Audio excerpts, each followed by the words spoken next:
Hey everybody, it's Flat Earth Santa coming back to you with another week of pickups. This week it culminates in September 2nd, 2025. Let's see what we got. First up, we've got a Superman wedding album. It's the #1 special. Um, it's also a DC Universe logo. Uh, Saw it, got it cheap. I'm like, cool. This is uh, this is nice to have. Again, if I see them and they're cheap, I pick them up. If they're expensive, I don't bother, unless it's real one of the scarce ones. Um, I won't even attempt to go after it if it's expensive. Um,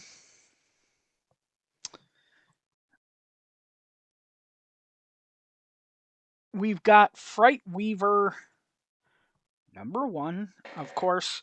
Um, friends with the creator, the artist. Um, him and his wife have an awesome team, and they do a great job. And Surtur and his brother Obsidian really do some cool art. And it's Frightweaver #1, but of course it's the Necronomicon cover. But it's also, if you can see it, it's leather. The cover is actually leather. I think that's really cool. I think that's awesome, especially for Necronomicon. Um, I think it's cool. It makes it look like human flesh, like the Necronomicon's supposed to be. We also have again Frightweaver. This is the gold cover of The Bride. This was I want to say wasn't the MegaCon. I can't remember what exclusive it was, but these were the gold versions that you could only get by winning a giveaway on their show. Um, so really cool. They weren't sold to the general public, so that was really awesome.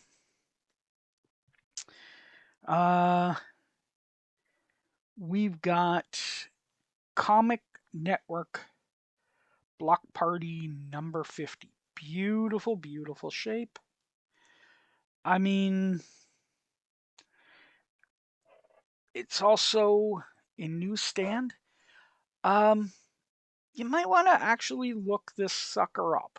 I was surprised when I looked up um, the price. I had got a couple that I had found that I just happened to have, and they were expensive. Uh, I think it's to do with Ben 10, early Ben 10 stuff. But again, I'm not sure. But go look this thing up. It's more expensive than I thought it was going to be for you know a Cartoon Network book. Um, so it went really cheap, and I'm like, okay, well, you know.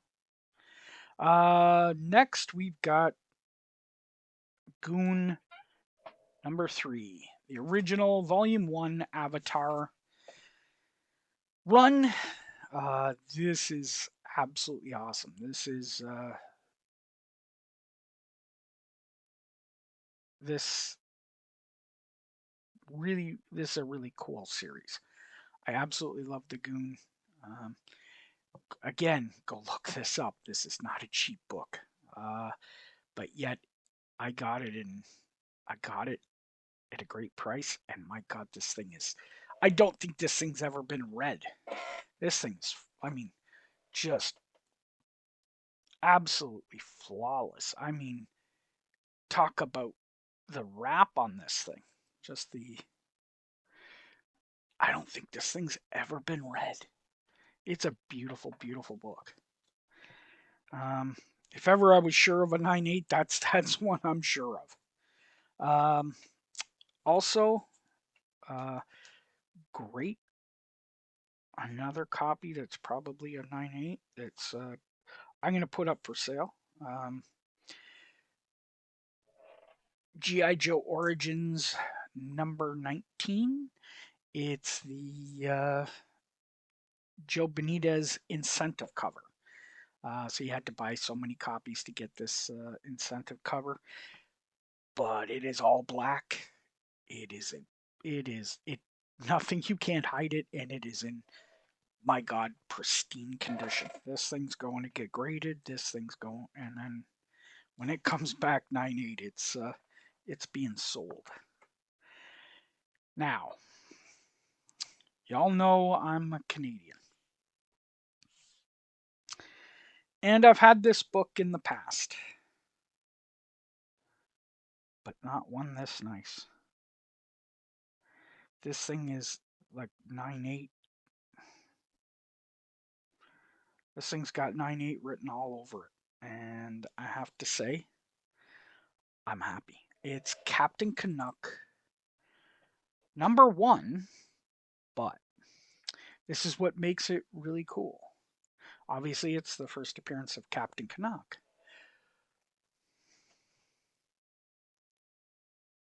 but it's signed. It's signed by Richard Cumley, uh, the creator, artist, writer of Captain Canuck. Um, I mean, seeing that Canada flag in the background with the pirate Captain Canuck with his pirate boots, uh, yeah, it is. It's really cool to see. This thing's going to get graded, and this thing's going in my PC and on my hanging on my wall. Uh, these are these next couple books. Well, this one for sure. I couldn't believe it how nice this copy was. It's got a little bit of a thing up top, but I mean, it is in beautiful, beautiful shape, and I can fix that. It's Captain Savage number 15. It's a Severin cover. You know, just just a cool looking cover with the Buddha in the background. Um, and it is in beautiful shape. I mean, beautiful shape. And it was super, super cheap. Now, this next one I got because I want to do, I want it as a project book. Um, the staples need to be replaced. It hasn't quite gotten to the book itself, the rust from the staples, but it's the cover is detached and a little bit ripped. There's rips, but I want to work a little bit more on restoration. Um, so I wanted to try this, and I think this is a book that really can benefit from it because this is a cool book. This is an absolute cool book. It's a 10 center, Golden Age. It's Detective Comics 295. Um, Nick Cardy on early detective. Like I'm talking early detective. So I think it's really cool. As I said, I want to work on it. It's obviously it's not getting above a 3.5, uh, but it doesn't matter. I want to restore this book. I want to make this so it's a book that you can keep and read and continue to enjoy long into its lifetime. I think it deserves it. Um, This one's not as bad, but I still wanted to work on it as well. It's Detective 326. Obviously, it's the Silver Age. It's not the Golden Age. But Again, it's a book I wanted to work on. It's got a little bit of staining. It's got some pencil and whatever that I want to see if I can get off. Maybe I can get out some of it. I just wanted a book that, as a project book, after I'm done with it, it's that diamond in the rough, right? It's that I keep talking about. That there's, even though it's a project book, it means that it can go from something like a 1.5 or a 2.5 up to as high as it possibly can. And this might be this probably is probably sitting around the 3.35 range. I can maybe get this, if I can get that lettering off and whatnot. I can maybe get this up to a 5, which is a dramatic increase. So I think that's really cool.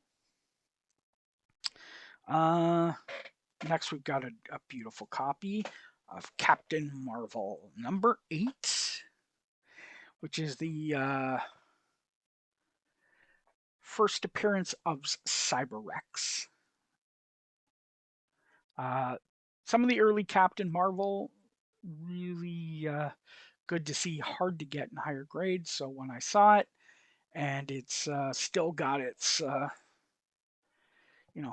still got a bit of its shine left in the cover. Um, I thought it was really cool. Same thing with this one.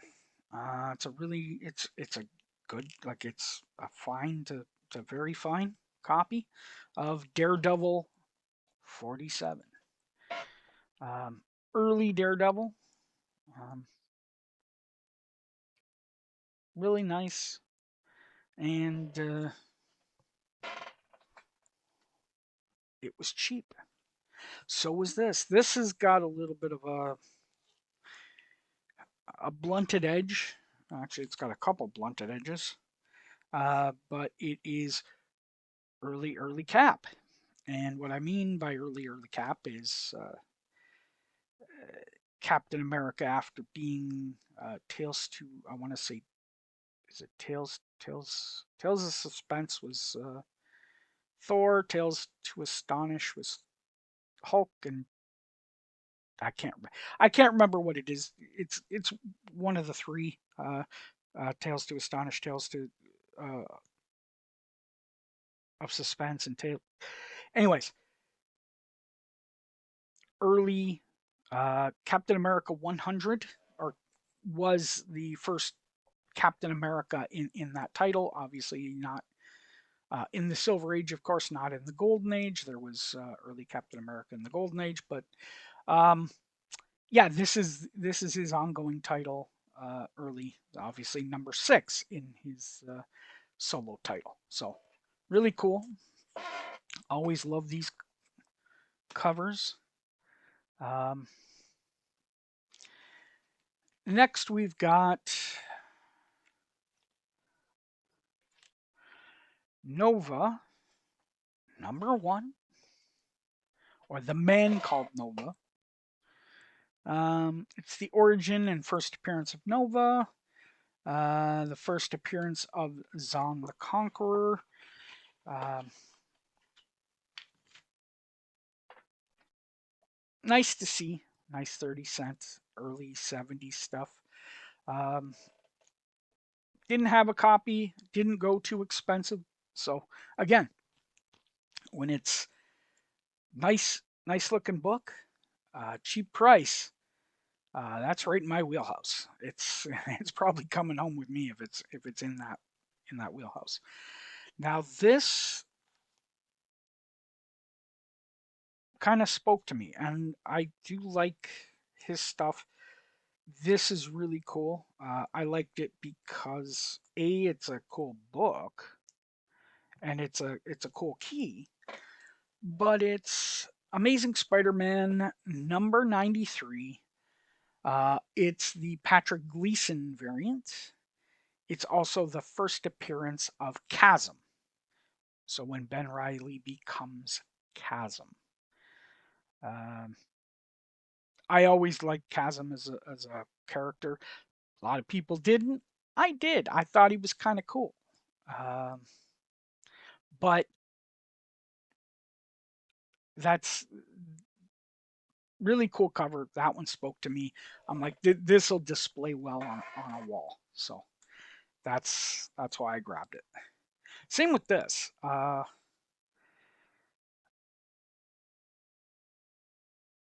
This is a really cool book. This is Amazing Spider-Man 61. It's the Robert Kirkman. So it's got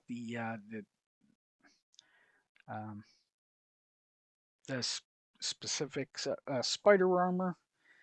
Um,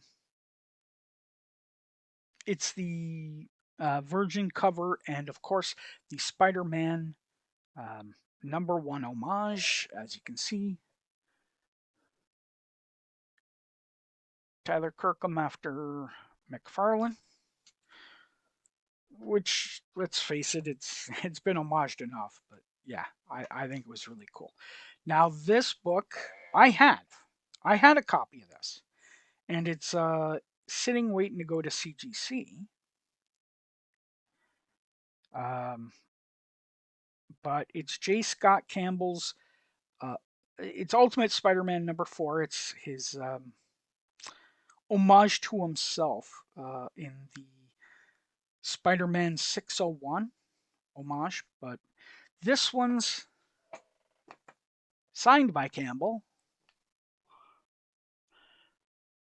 Also,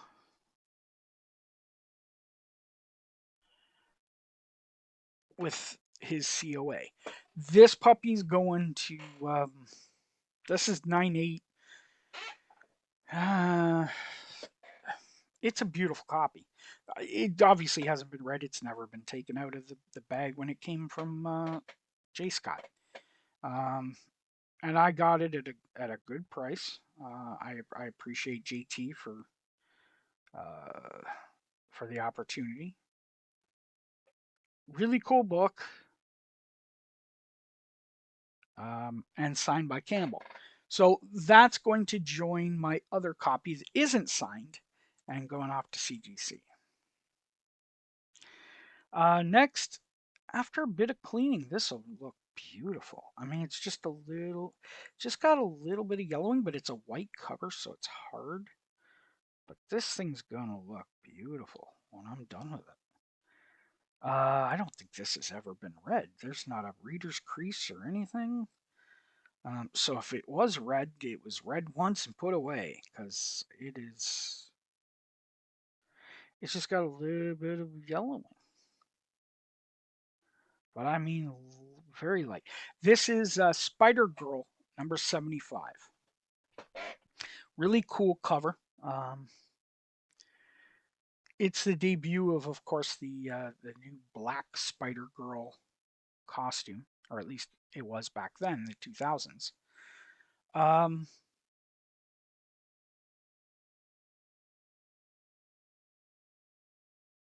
I mean, it's a monumental issue. It's a key, of course, for the suit. But yeah. Um, Next we have Wonder Woman 202. Really beautiful copy. I mean, this thing's fine, very fine. Um,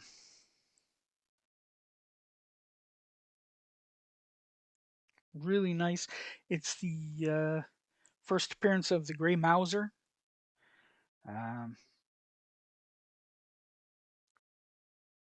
and of course, what is it? Fafherd. I don't. Yeah, it's the first appearance of Fafherd, the Barbarian. So, but really nice copy. Um, and of course, it's when Wonder Woman didn't have her powers. She was just Diana Prince, and she was in that white jumpsuit. Um, we also have Wonder Woman 203, which of course it's a bondage cover with wolves and Wonder Woman, uh, and it's a special women's lib issue. Um, so yeah, it's part of history that you kind of had to have, and it's a beautiful copy. It's in probably VF, might be. If I clean it up just a bit, might be VF plus.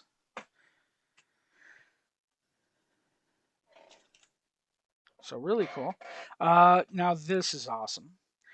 This is 150. This is when Sarah Panzini kind of gives up the Witchblade, which again I won't go into the story. Sort of the end of an era. This is Witchblade number 150. I didn't have this variant. This is the Mike Choi cover. Um, I didn't have it, and it's really cool. Again, I'm a big Witchblade fan, so had to grab it. Next are some books that, well, they're graded books, and I got it from a friend that was selling stuff, and he shouldn't have sold it as cheap as he did. I'm glad he stopped after a few. Um, I wish he would have stopped after only one or two. Not that I'm complaining that I got him, but I would have liked to have seen him got a little more for it. So, um, but he's a good friend. He knows I'll always buy off him. I'll always be fair to him. I won't try to uh, like get him down too low. Um, Uncanny X-Men 282. Of course, the first Bishop. It's in a 9/8. Uh, Part of the reason I got it is, well, it's Bishop, and he'll be more important in X-Men 97, second season. But um, it says it, and I'm trying to find out how many and whether they're correct. But it says that the direct versions have the wham, the 8-page insert, and I'm pretty sure this one does. I could crack it and find out, but I'm not going to. Um, a couple copies that I have that are direct have it, and a newsstand does not. So I'm trying to get as many people as I can to find out if it does. So if I'm asking you about it, that's the reason why, guys. Um, I want to find out how many of the directs actually came with the wham insert. If they all did, great, that's cool. But I'd like to know if there's a percentage that did. Next, we've got Tales of the Teen Titans in a 9/6. This is part of the Judas Contract storyline, and of course, this is when Robin becomes Nightwing. This is the first Nightwing. It's also the first appearance of Jericho and the origin of Deathstrike. Now, this is the direct copy. I have another direct copy that I'm going to get um, graded, hopefully get a 9/8, maybe sell this. But this is one of the books that I have what I consider or I call um, the complete set. And what I mean by that is I have it in direct, newsstand, Mark Jewelers, and Canadian price variant. Um, they're all high grade, the ones I have. Like, and I mean all high grade. I wouldn't say they're all 9/8. Maybe the newsstand and maybe the direct might be. Uh, the Canadian price variant's probably a 9294. Um, The Mark Jewelers, I'd have to look again. It's been a while since I've looked at it, but again, it's one of the key major key books that I wanted the full set. I wanted direct newsstand, Mark Jewelers, and Canadian price variant. So that was cool. Uh, Custom label, and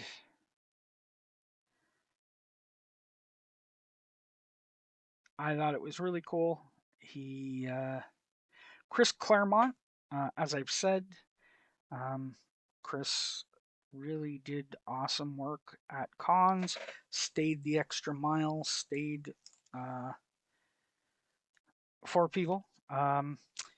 It's now recognized a little bit more um, as the very first uh, Gambit. While it doesn't say it on this, it says Fantastic Four and Gambit's cameo. Uh, it's 14 pages. Is not a cameo. Um, this is Gambit's first appearance. X-Men 14 or Annual 14 in a 9/8 custom label, signed, and it's got a snicked by Chris Claremont. So I thought that was really cool. And of course, super high grade. That's going on the wall. Next, we've got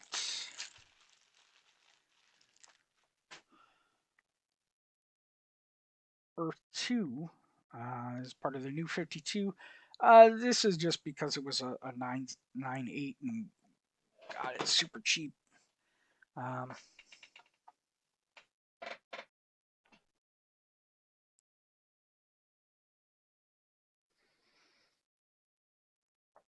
Nothing really special about it, but it's a 9/8. Got it way too cheap, cheaper than grading cost. And of course, I got this way cheaper than grading cost too.